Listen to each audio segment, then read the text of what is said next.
You want to have this material here. This is good to have for you. It's our little project course guide, and this is what we're doing tonight. So, not facing me. That's right. That's right. Please go to my SD card. I don't have any room left. Okay. How do you take video? Who's holding it like this?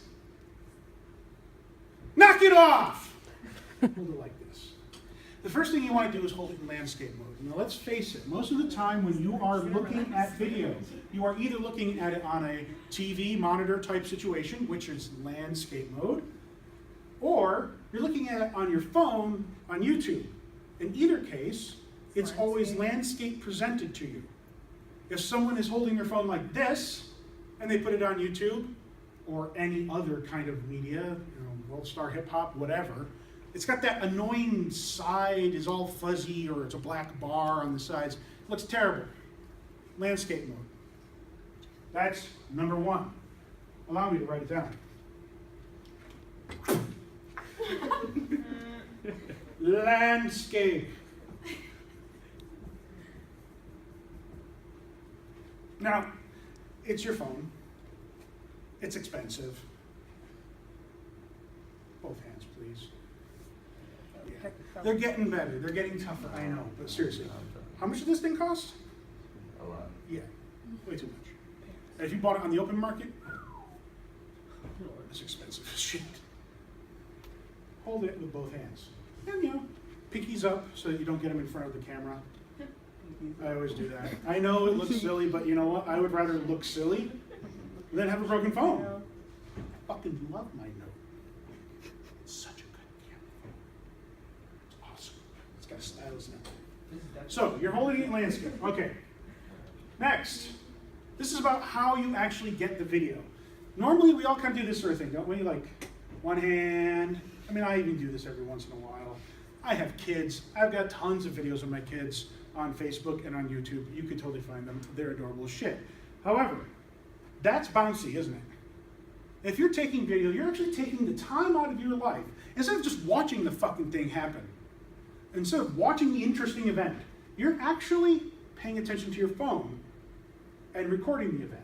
That's what you're actually doing. It doesn't matter if the event's happening on the screen in front of you, you're still recording it, and that's what your mind is going on. So if you're going to do that, you may as well get good footage. That way, at least you can look at it again later, or whoever you want to show it to can see it without getting seasick. So, you have your both hands on there, elbows in.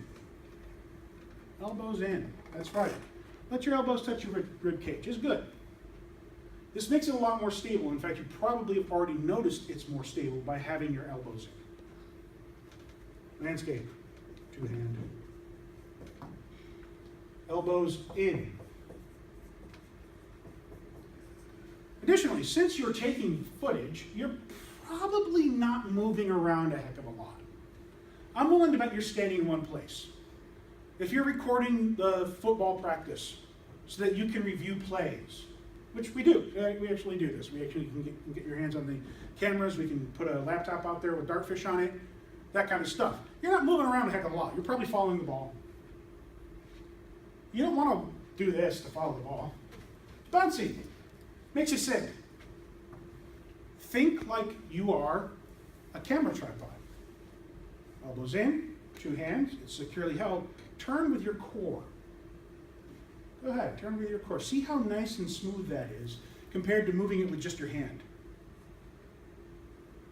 When you move it with just your hand, whips around a lot, bounces up and down.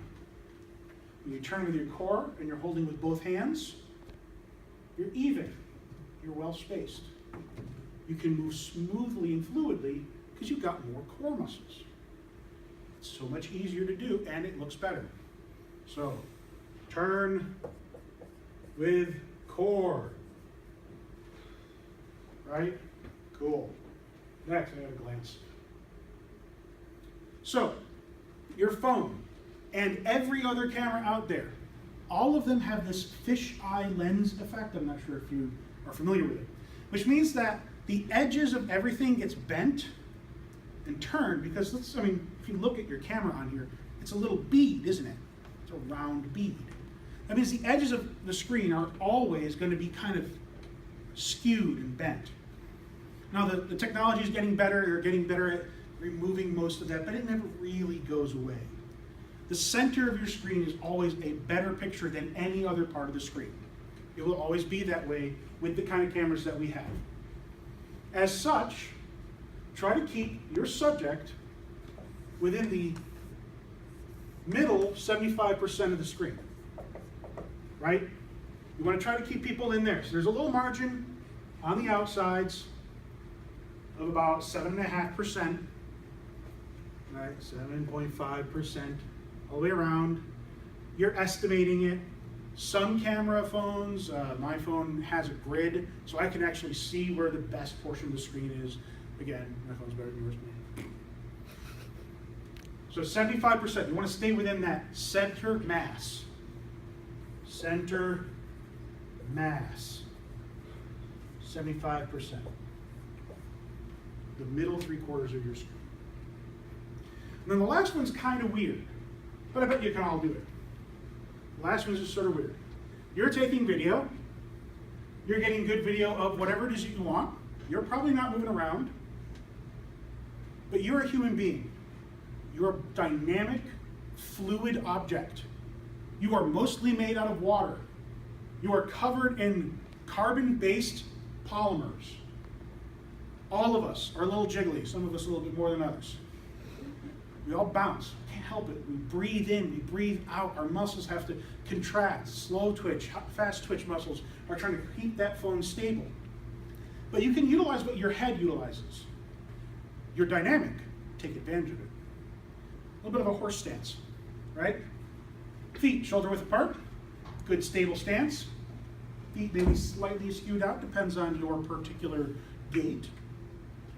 Bend at the knee a little bit. I'm not talking like hard, unless you're like hardcore and you can do it, then go for it. Just a little horse stance, right? That way you can adjust.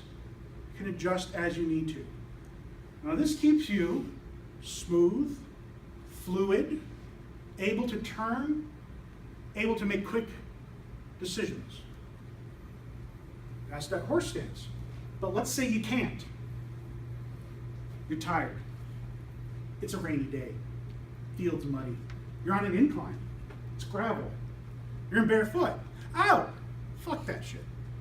Become a tripod. So if you can't do the horse stance, you can do something better. Become a tripod. You have two ways of doing that. Number one, get to a wall. Everybody to a wall. Up here too. Go ahead. Everybody, move. Wall, door, whatever. Right?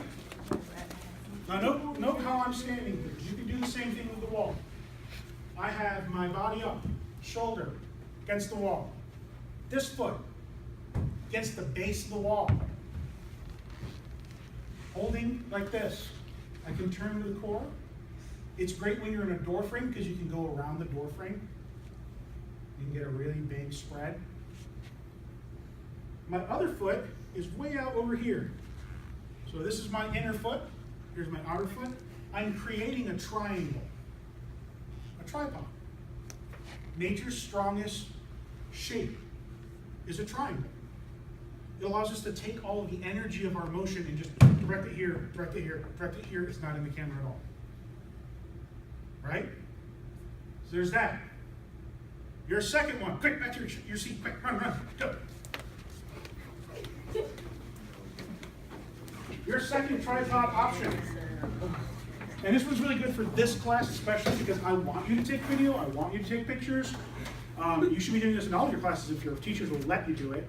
Is I got a table in front of me, right? Elbow, elbow, belly. Okay, you don't have bellies. But elbow, elbow, sternum. Lean into it. Take all of the weight of your body off of it. I am not putting any of my body's energetic motion into this camera now. It's dead stable. Looks good. I'm taking away my energy. It's going right into the table. Making a triangle. You become the tripod. That is the fifth one of the most important things you can do. So it's tripod, or horse.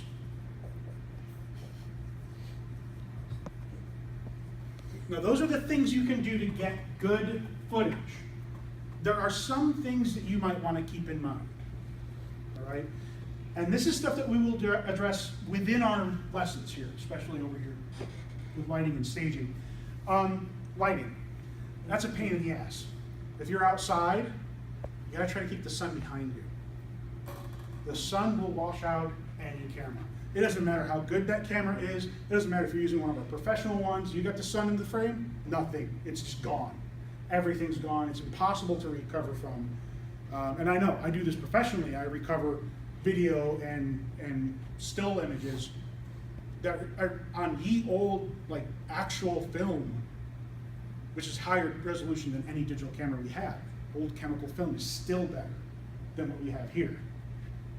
And I can try and recover some of the image. Working in Photoshop for like 9 days straight until my hair starts to grow out again and I'm all scraggly. And my boss says, go home. And I'm like, but I am at home. So, and I probably am actually. He's looking at me through WebEx. Stop, just stop. But that happens. I mean, this is the kind of stuff you have to deal with. So take precautions, get it out of the way.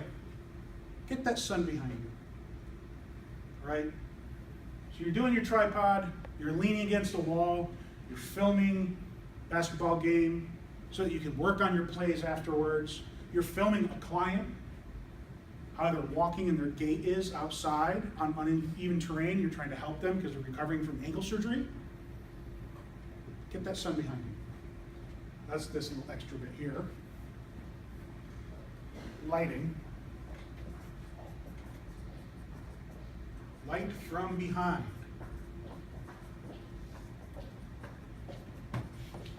You, behind you. And the last one is sound. Now, sound is always a problem because sound is something that is oftentimes uncontrollable. We can't do too much about it. Your camera is going to pick up sound, anything near it, which will include your breath. You might find it very strong on this, you might not, in the video you're taking right now. I'm going to find it is, because I'm asthmatic, so my breath is very loud. So I might have to move the camera a little bit further away from my body. But that does make it bounce more. Take that in consideration. When you're filming, especially with things like your phone, you can oftentimes turn down the gain on the sound. That is to say, it's just not going to record sound as loudly. That helps. Look in the extra settings of your phone or the camcorder that you're using. Or, if you really want to get into it, you can buy a microphone pretty cheaply for your camera phone. And it uses just the 3.5mm jack right there. I know a lot of phones are losing those jacks nowadays, but they still exist. And maybe your phone came with one. Heck, mine did. You know the phone cord? You plug it in, put it in your ear, but it's also got the little speaker right here so you can talk into it. That works great. Plug it in. And just let it hang down. That way it's not getting you at all. Or plug it in and clip it on or tape it on or something so it's not getting any of your sound whatsoever. That's another little trick. But sound is just an issue. I can't really, there's no real good way to take care of it unless you're really going to go ahead, buy the microphone, utilize a good camera, get a tripod. Fuck, you're already up to like $3,000 of stuff. What can I say? You do what you got. So, this is Project 1. Thank you very much. Now stop it.